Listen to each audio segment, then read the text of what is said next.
Welcome to Inspire. We're glad you're joining us.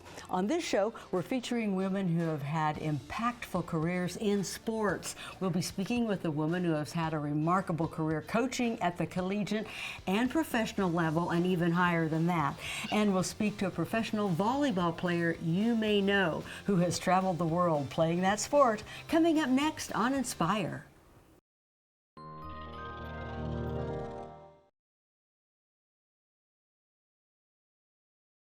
Inspire is sponsored by Kansas Furniture Mart, using furniture to inspire conversation, and by the Blanche Bryden Foundation.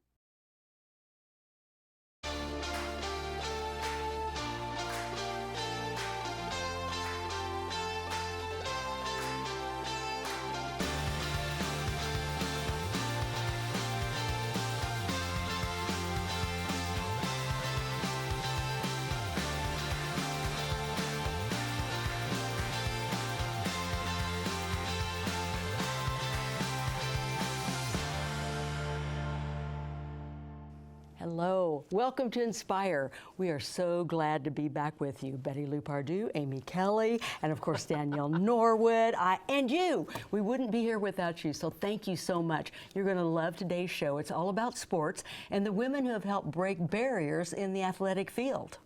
This year is the 50th anniversary of Title IX, the landmark law that opened the door to greater participation in women's sports.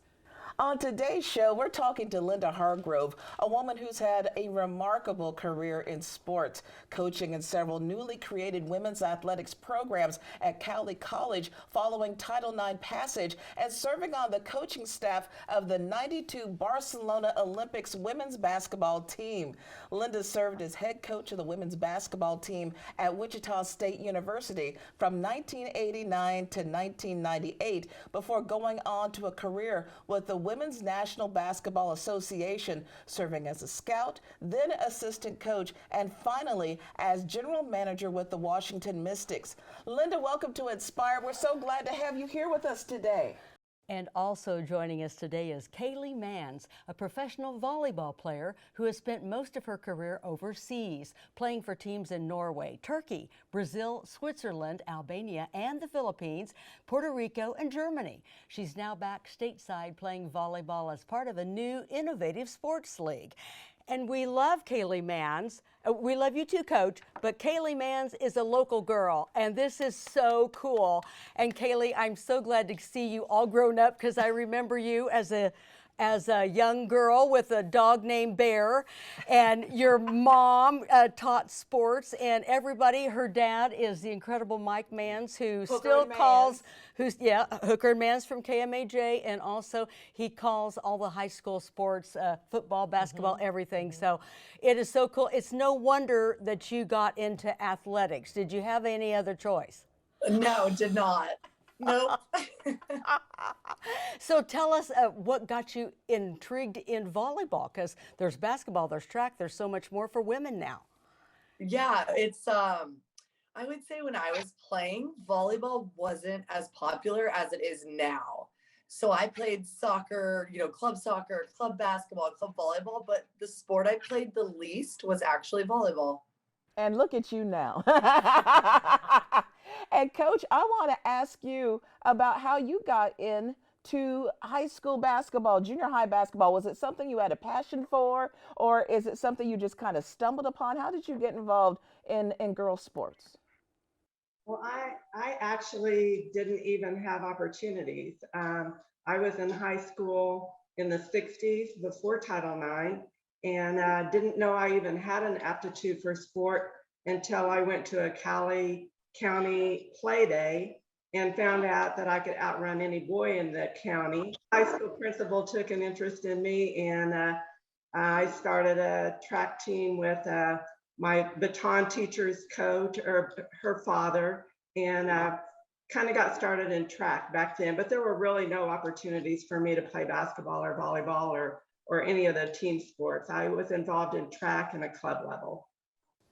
But then at some point, Coach, you started to coach. I mean, you became coach, and you started your own program, your women's basketball team at Cowley County. How did all that come about? Can you talk about that?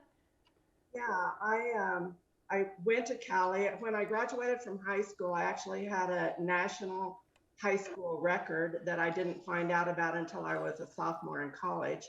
And very few opportunities for girls in sports at that particular time.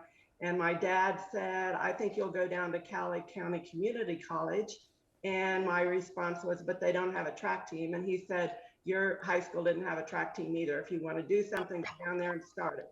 So that's what I did as a student. I went down there, talked to the football coach, and he let me work out with the football team.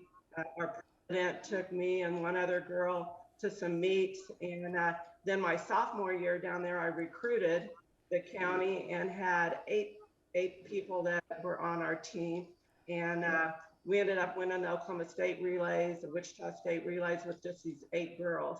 And later, the president asked me to come back and start a basketball program there and start coaching there. So that's how it kind of all got started in the real early days. Oh, that's incredible. See, we didn't play high school basketball either back in my day. So I'm telling you, Kaylee, now listening to those of us who are older, and when you went to high school, you didn't have to worry about it because you could play anything you wanted.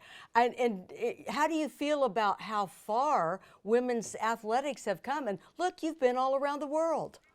It's truly, I mean, just listening to that story, to me, I'm shocked that, I don't know what I would have done with myself, had sports not been an option. And I think it's crazy that that wasn't an option for women just because we were women and that's not what we were supposed to do. It's crazy.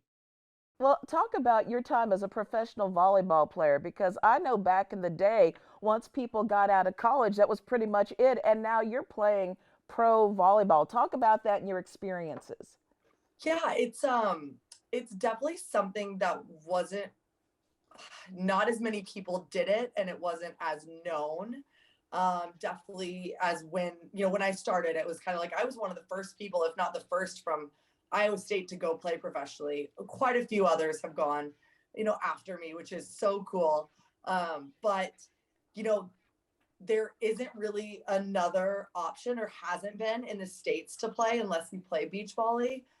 So it's cool, very cool now that there is a league in the United States, but I would not take back a single minute of my overseas travels because that was just a life experience that I'll never get back.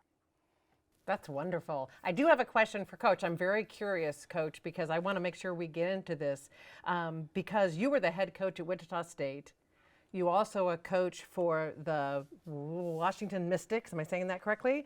And the Olympics. I mean, you were an Olympic coach. Yes. Can you talk to us about that? What are the differences between that? How are those things to compare? And if you had to go back and do another one, which one would you do? Wow, there's a lot of questions. I think as far as the Olympics are concerned, as an athlete, I went to the Olympic trials in '68, and that was kind of a goal of mine, was to be an Olympian. And then when I got involved with USA Basketball, I worked with junior teams and then finally senior teams, and was one of the assistants on the World Championship team in 1990 that won in Malaysia. And then that staff was selected to coach the '92 Olympic team. And it was like a full circle event for me to be able to not go as a player or as an athlete, but now to be able to be involved in the Olympic Games as a coach. And for me personally, it was so rewarding because my family got to go to Barcelona and come to all of our games. I had my husband and daughter and son, and it was such a great event for them to be able to do that. And then talk about full circle, my son ends up working for USA Basketball after he graduates from college.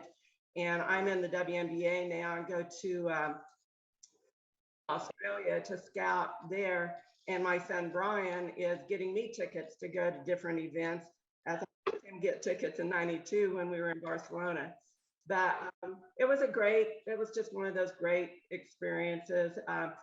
When you look at the difference between the men's and women's teams in '92 was the year of the dream team. So that was Michael Jordan and Magic Johnson and Karl Malone and, just all of the big names. The first time we'd used professional basketball players to play in the Olympic Games. And so we traveled with them, but there was kind of a pull to try to get the women the same kind of just notoriety and marketing and all of that kind of thing that the men had. And there was no way that was going to happen. We lived in the village, the men lived in a hotel. There was no way that the men could have lived in a hotel because they were so worldwide, just bigger than life people. And so, but it was a great experience to be able to be around them and work with them. And now I look, 30 years later, it's hard for me to look at the Olympics today and think, it's been 30 years since '92. And you look at the Olympics and the athletes today, and they don't even say the women's hockey team, the USA women's hockey team. It's the USA team. Kind of a real rewarding thing to see those kind of movements over the past 30 years. That we have so much more to talk about with these women. It is just time for a break though, but hang on, will you please? Coach Hargrove and Kaylee Manns, and we're going to continue. Stay right there.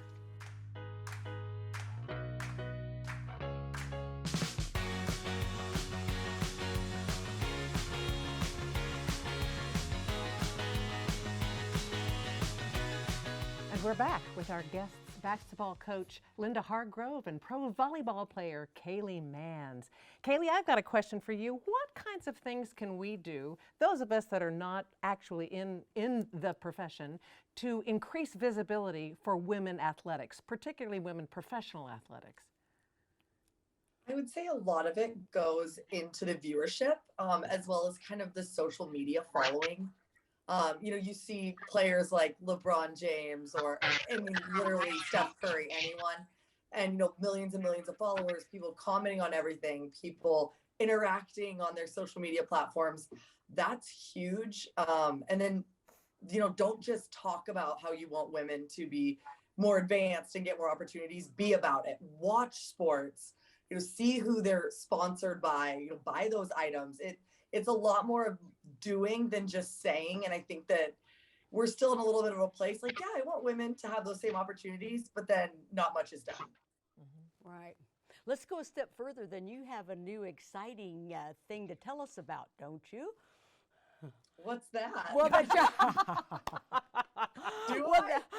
you're getting into with the pro sports and everything that you're doing. Athletics Unlimited. Yeah. So, I played in the pro league in the States last year, and then I'll play again this year. So that's the exciting part with just being able to be home. And that's, the league itself, there's a basketball pro league right now, Coach. I didn't know if you knew that. That's going on right now. And they're just growing women's sports. There's softball, there's lacrosse, and they're really just focusing on women's only sports to help the games and all sports grow. Just in the women's spectrum. And I think it's really cool that they have specialized in that area.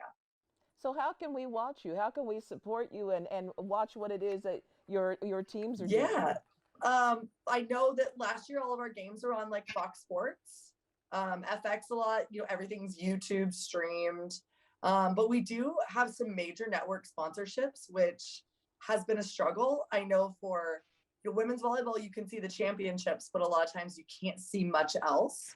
And I know that's also grown in the last couple of years, but yeah, you can, we have some major TV sponsorships. I know right now basketball is going on in Vegas, and I've seen it on TV. So, make sure you actually stop and take a look at it. Don't just flip on by. And what position do you play? I played volleyball back in junior high, but I didn't like to run, obviously. So needless to say, that kind of stopped. I don't either. But what position do you play? I play the position that runs the most. Actually, I'm a setter, but I hate running. Long distances, I'm out.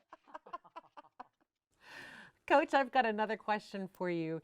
Since you've had the experience of being in sports prior to Title IX and then after Title IX, when all that happened, what types of things have you seen over your career that you are most excited about for women in sports, and the things that just still frustrate you about women in sports? think the things that excite me the most are just the opportunities that women have today.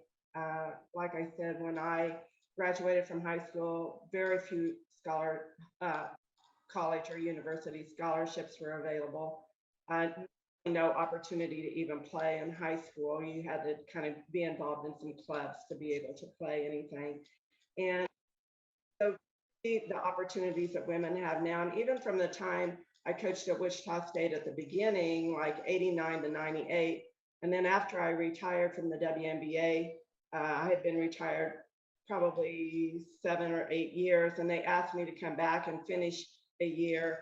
And in the early times when I was coaching there, we were busing to a lot of places, and now we were on a private flight. And so those kinds of things were definitely major improvements that I could see over a 20 to 30 year period. But there are still so many ways. So we just have so much more to do. And a lot with, like Kaylee talked about, with the whole, just the sponsorships. When Lisa Leslie came out, this was many, many years ago, she might have signed $1 million contract with Nike, but her counterpart was signing a $30 million contract with Nike or Reebok or somebody like that. And so those are big differences. They've gotten better over the years, but we still have a long ways to go. Last year in the women's NCAA tournament, we found out that, they were the opportunities that the men had to train, weight training facilities and all of that, compared to what the women had, were way, way apart. And a lot of those things have been being addressed too. But the marketing has got to be better. The salaries have got to be better. The coaches' salaries and benefits have got to be better to be able to come in line with what the men's programs are doing.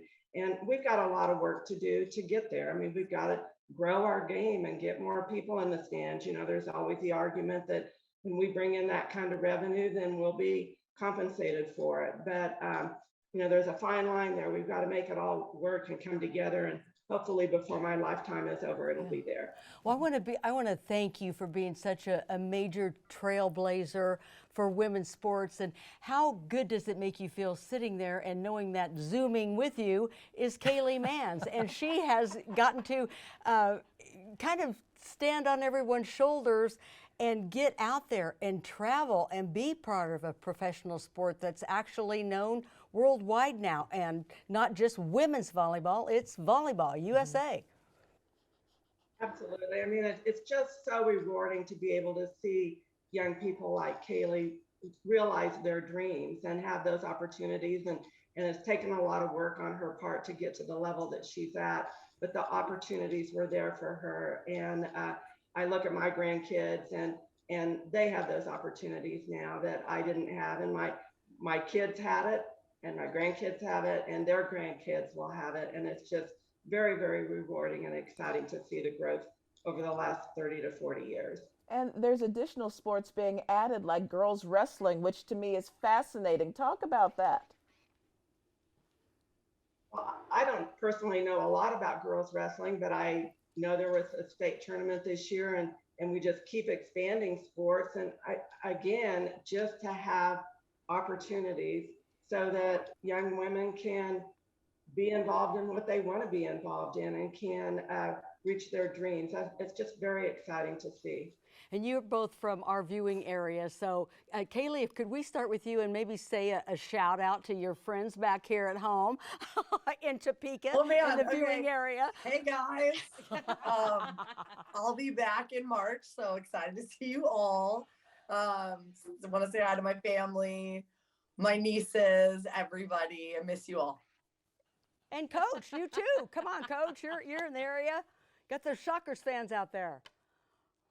There's a lot of Shocker fans out there, yeah, for sure. And we're struggling a little bit right now, our basketball team, but both the men's and women's team are getting ready to have really good things happen here towards the end of the season.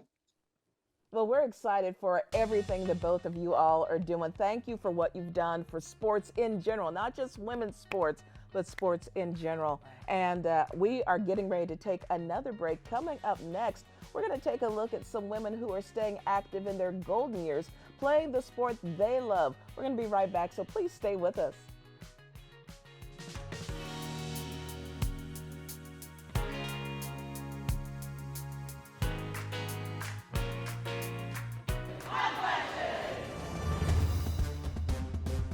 Granny basketball was created to be a milder version of the game of basketball and provides fun, competitive exercise for women over the age of 50.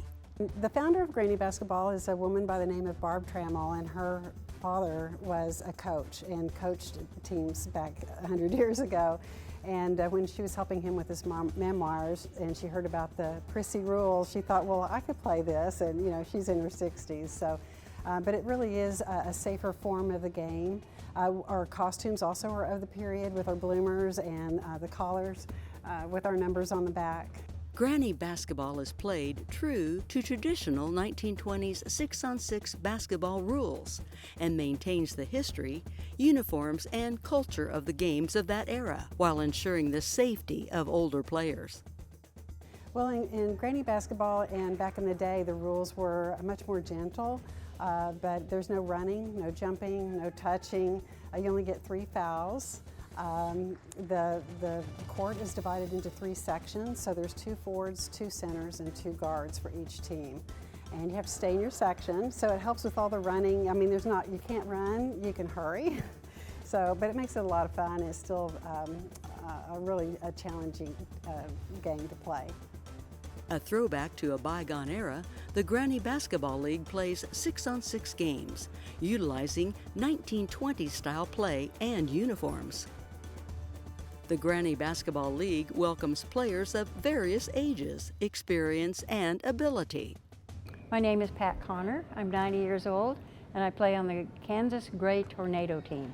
I was actually recovering from some physical ailments, and I said, I am going to get well, and I'm going to play basketball.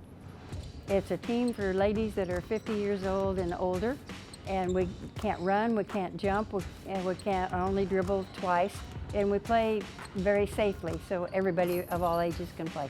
I love Granny basketball because it keeps me active. And if I was sitting at home doing nothing, then that would not be good. And I think everybody that's playing just loves the fact that it keeps you active.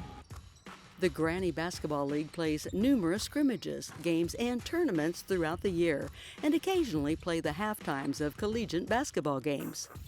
So we play league in the early year, like from January to May, and then we have our postseason. Nationals will be in Kansas City on July 29th through the 31st.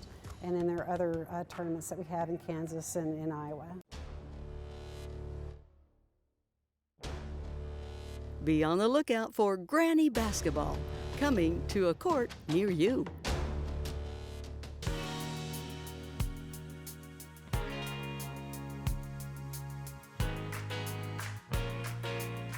Those ladies are really into it. I just loved every single one of them. And they, you know what? I could see ourselves doing that, you know, and learning it. They're excited about it, and it's a way to stay physically active. Absolutely. And to get in there and learn about one another, and just fun. And their uniforms are a crack. And you don't have to move super fast, you know, so I loved all that. But what about our, oh my gosh, Coach Hargrove and Kaylee Manns. Okay, what do you think? Okay, I remember back in '92 when the Dream Team just took off. And I mean, it was just so spectacular. And the fact that she was a part of that at that time, and, you know, women's sports in general does so much for us. Right. And I'm so happy that we've gotten so much further. But like she said, so much further to go. Yeah. Like, you know, last year with the Olympics about, you know, the women not having the training facilities that they needed. Totally ticked me off because it's like, look, you've got the WNBA, you've got professionals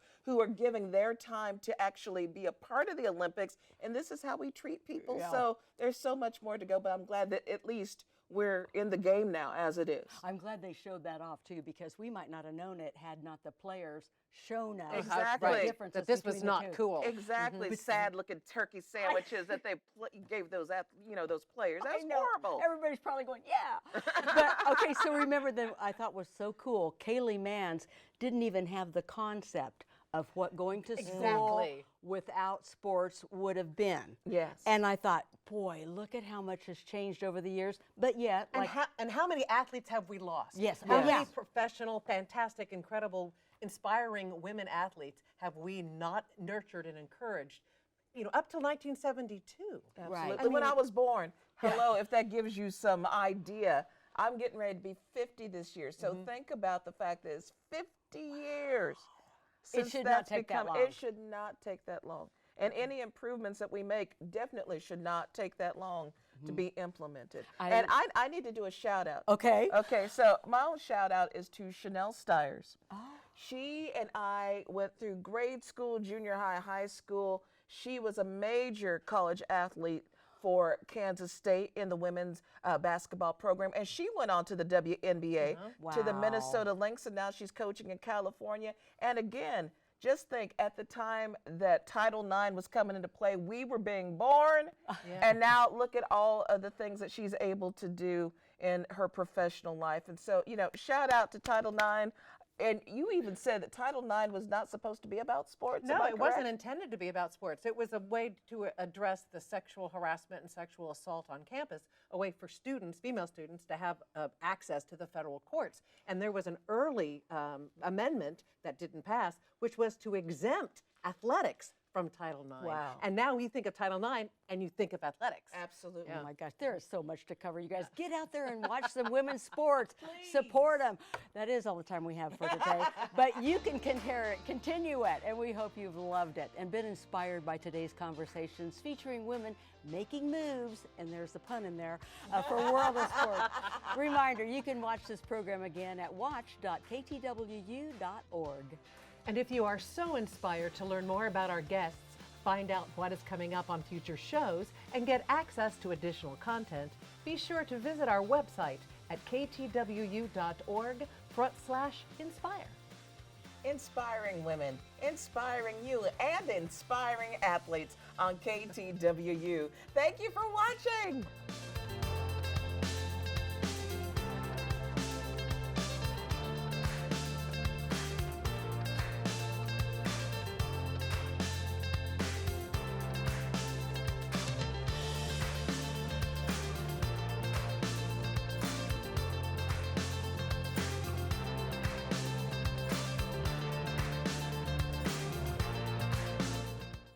Inspire is sponsored by Kansas Furniture Mart, using furniture to inspire conversation. And by the Blanche Bryden Foundation.